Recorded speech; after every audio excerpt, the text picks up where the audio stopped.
What is the situation in the emergency room? It's a question that we take frequently to our guest, Dr. Robert A. Frolickstein, who is an emergency room doctor at Methodist Hospital. He joins us again live for our KSAT Q&A. Doctor, thank you for joining us. What is the situation right now in the emergency room where you work? Hi, thanks. We're still certainly seeing patients suffering from the effects of COVID.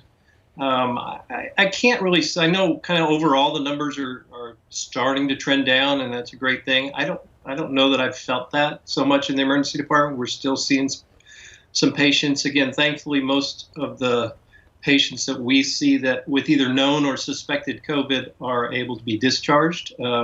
But we're certainly still seeing those that require hospitalization.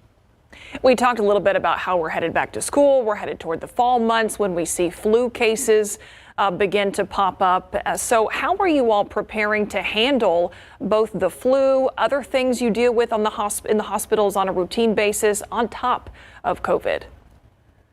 Certainly, it's a concern we have as we approach what traditionally is kind of the busy season in hospitals. And I know within the Methodist healthcare system, these last several months have been very valuable. We've learned how to create space, and we've created spaces. And I think our plan going forward is to expect continued hospitalizations with COVID, with some swaying volumes. I think as the weeks go by and the months go by, but may also be able to maintain the services that we usually provide during all the time, and especially during these fall and winter months that are coming. You and I have talked really from the beginning of this pandemic about your fear that you would have to choose between very sick patients on who to treat.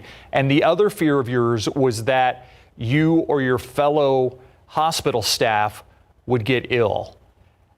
On that second point, have you seen any of that, or are you surprised by what you've seen?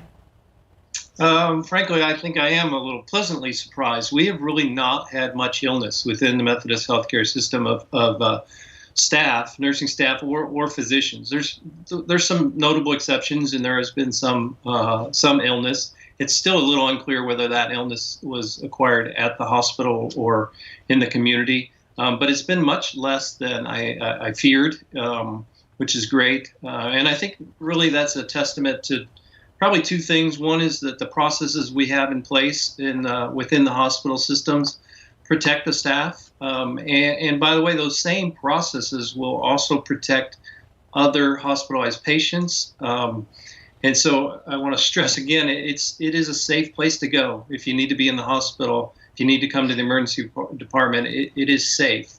And I guess the other thing I would attest or indicate that maybe is helping us keep from spreading the illness with the staff is that I think in general, probably healthcare workers are better at following the directives of the experts in prohibiting or preventing community spread, the social distancing, and not gathering in big places.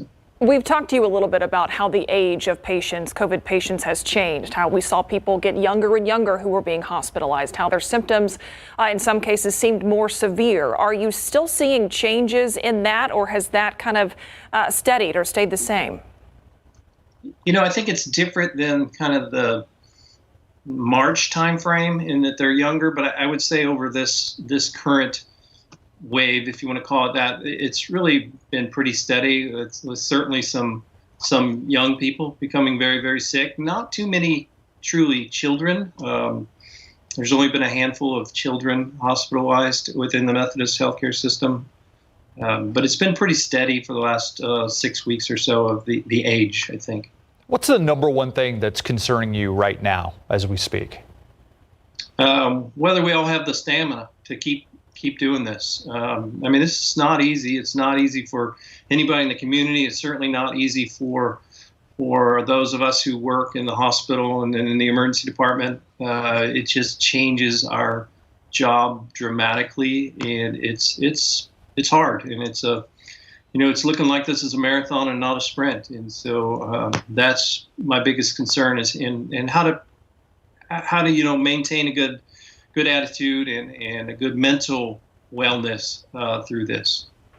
Well, we are so thankful for the work that you are doing and all of your hospital colleagues. Thank you so much for your time and dedication, and of course, for being here with us this evening.